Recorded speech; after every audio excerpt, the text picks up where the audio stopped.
പ്രത്യേകിച്ചൊന്നും ഇനി നേടാനില്ല. ലോകത്തെ അതിജയിച്ചവനാണ്. കോപ്പയിലെ മധുരവീഞ്ഞിന്റെ പോരിഷ പറഞ്ഞും മോഹിപ്പിക്കേണ്ടതില്ല. മറാക്കാനയിൽ കാനറികളുടെ മടയിൽ ചെന്ന് മതിയാവോളം വാരിക്കുടിച്ചവനാണ്. എവിടെയും ആർക്കു മുന്നിലും ഇനിയൊന്നും കാണിക്കാനും തെളിയിക്കാനുമില്ല. വെറുതെ ഒരു ആർഭാടത്തിന് അല്ലെങ്കിൽ യാത്ര പറഞ്ഞിറങ്ങുമ്പോൾ ഒരു ഗരിമയ്ക്ക് ലയണൽ മെസ്സിക്ക് ഈ കോപ്പ വേണം. നഷ്ടപ്പെടാനൊന്നുമില്ല. സമ്മർദ്ദങ്ങളോ ആശങ്കകളോ തെല്ലുമില്ല. അയാൾക്ക് വേണ്ടി മരിക്കാനിറങ്ങിയ അതിശയ സൈന്യം അതേ ഉശിരോടെ ഒപ്പമുണ്ട്.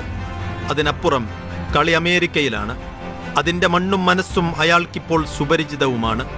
അറേബ്യയുടെ വിളിക്കുത്തരം നൽകാതെ അമേരിക്കയിലേക്ക് വിമാനം കയറിയതിനുള്ള കാരണങ്ങൾ തേടിയിരുന്നതാണ് കായിക ലോകം. ഈ കോപ്പയും പിന്നാലെ വരുന്ന ലോകകപ്പും നടക്കുന്നത് അമേരിക്കയിലാണ്. എല്ലാം കണക്കുകൂട്ടിയാണ് അയാൾ ആ മണ്ണിൽ കാലുകുത്തിയതെങ്കിൽ ലയോണൽ മെസ്സിയുടെ ദാഹവും വീര്യവും മോഹവും അടങ്ങിയിട്ടില്ലെന്ന് ഉറപ്പിച്ചോളൂ.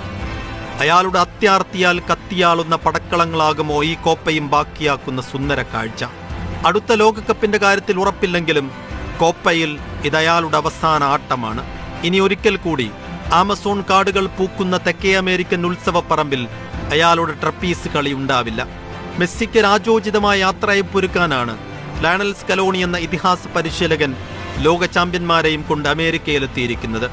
മെസ്സിയുടെ തലമുറയിൽ പിറവി കൊണ്ടതിനാൽ മാത്രം ഇതിഹാസമെന്ന വിളിപ്പേരിന് കരുത്തു കുറഞ്ഞു പോയ അർജന്റീനക്കാരുടെ മാലാഖയ്ക്കും ഇതവസാനത്തെ കോപ്പയാണ്. മെസ്സിക്കും ഡിമരിയക്കും നൽകാൻ ഈ കോപ്പ കിരീടത്തേക്കാൾ വലിയൊരു സമ്മാനമില്ലെന്ന് സംഘാംഗങ്ങൾക്കറിയാം. തോൽക്കാൻ മനസ്സില്ലാത്ത ലോക ചാമ്പ്യന്മാർക്ക് തോൽക്കാതെ തുടരാൻ കാരണങ്ങൾ അങ്ങനെ പലതുണ്ട്. മൺസൂണിലെ പേമാരിക്കൊപ്പം മെസ്സിയും സംഘവും പെയ്യാനൊരുങ്ങുമ്പോൾ സർവം മറന്ന് നിന്നു നനയാൻ കായിക ലോകവും തയ്യാറെടുക്കുന്നു.